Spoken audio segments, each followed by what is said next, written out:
Hello, and welcome back to another edition of Carrie's Gardening Channel. And today what I want to talk to you about is how and when to transplant your plants growing in your Jiffy peat pellets. So, as we can see, this one here, it definitely has a nice root system on it. I actually wanted to have these transplanted sooner than this. This is a carnation. I had some snow and stuff that delayed me being able to get my soil that I needed to transplant these. But you want your root systems nicely developed on them. And back here I have some begonias. You can see the root systems on these.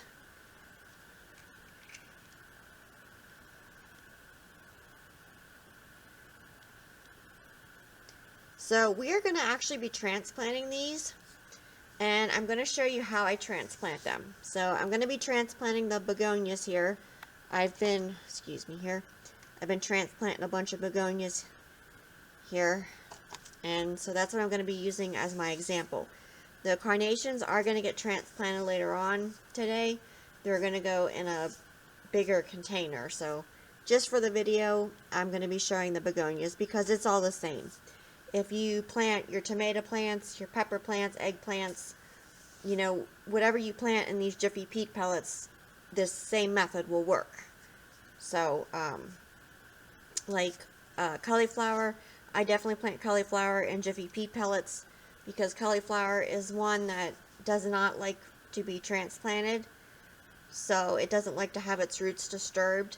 So I usually start them in the Jiffy peat pellets, and then I'll transplant them into the biodegradable containers, and when I put them out, the container will just break down then on its own, and the roots can go out and they'll grow and give. So I'll be right back.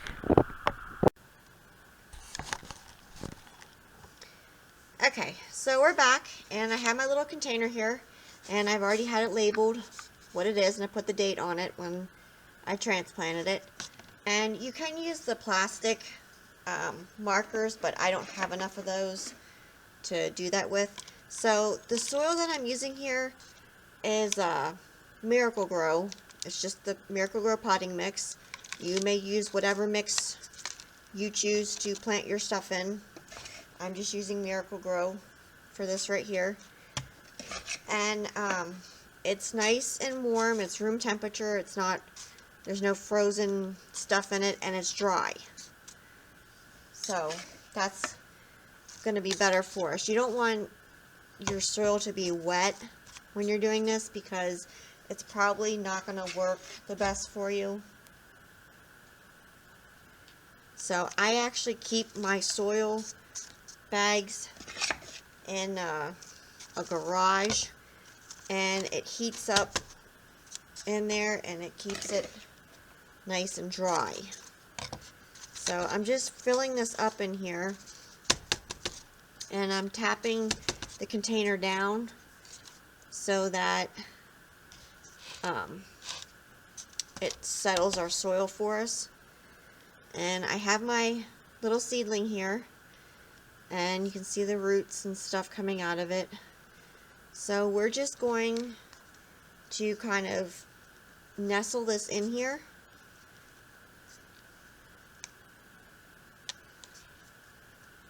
There we go. And I'm going to take my tools and start filling in around it.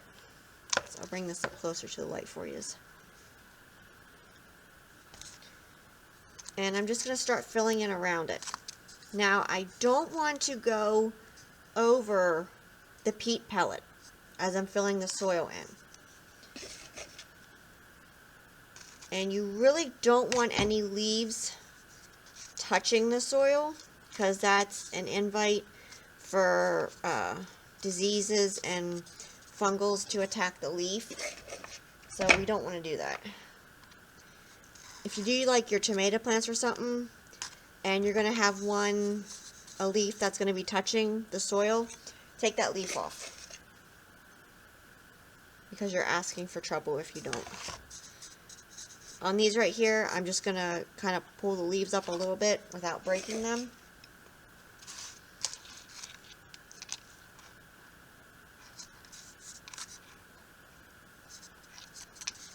So this is how I do mine. This is what works for me.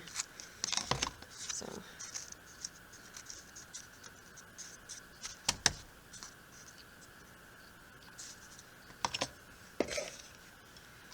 and I just keep going around and filling it around. I got these little garden tools, and they work really nice for this. You could use like a plastic kitchen spoon or something as well. This is my other one here.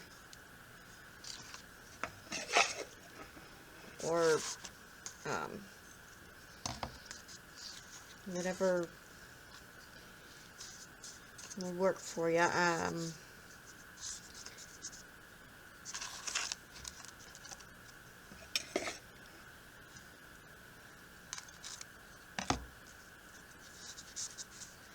Another thing, if you're doing like your pepper plants or your tomato plants, you can bury them deeper. You just want to make sure that you don't have any leaves touching the soil. Pepper plants and tomato plants will send roots out from their stems, and it'll actually give you a larger root system, which will make it better for your plant, because the root system is what feeds the plant. If you don't have a good root system, you're not going to have a good plant. So you want to make sure that you can get that root system there. Okay, so we got this filled in pretty good, and I'm just going to move this out of the way here and bring this container over here. Oops, sorry about that. And I have room temperature water here. This is melted snow, and it's room temperature, so this is what I use to water my stuff with, or I use rainwater at room temperature. And I'm just watering around. Now the ground is going to settle around this, so we're just going to fill it back in more. One thing I don't want to do is I don't want to pack the soil that hard that the roots can't grow. And if your soil is already wet, that's probably what's going to happen if you try and transplant into it.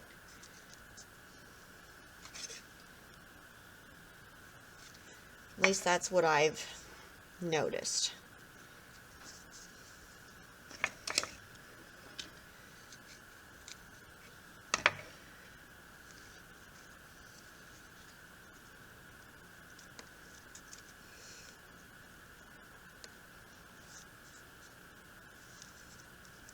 Okay, there we go. So we're just going to give this some more water, and we're going to give it water till the water runs out the bottom to make sure that everything's nice and moist, and our leaf here is not touching the soil, which is a good thing. And we just going to keep watering it here some.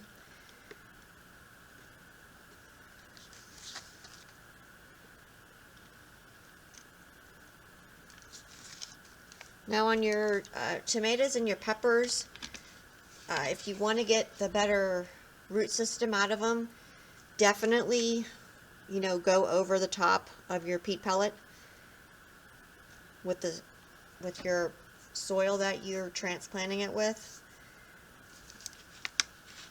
And when I start transplanting my peppers and different things, I can show you a video on that.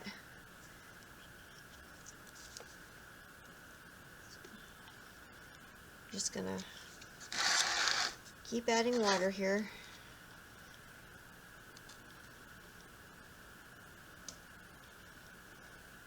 Okay, so we're good.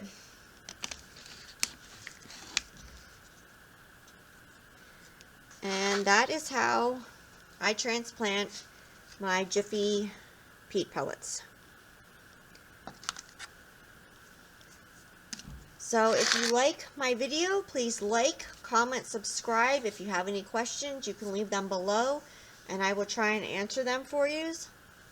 And please don't forget to hit that little notification button. That'll tell you when I put a new video on. And thank yous for watching. I hope yous have a nice day. Bye.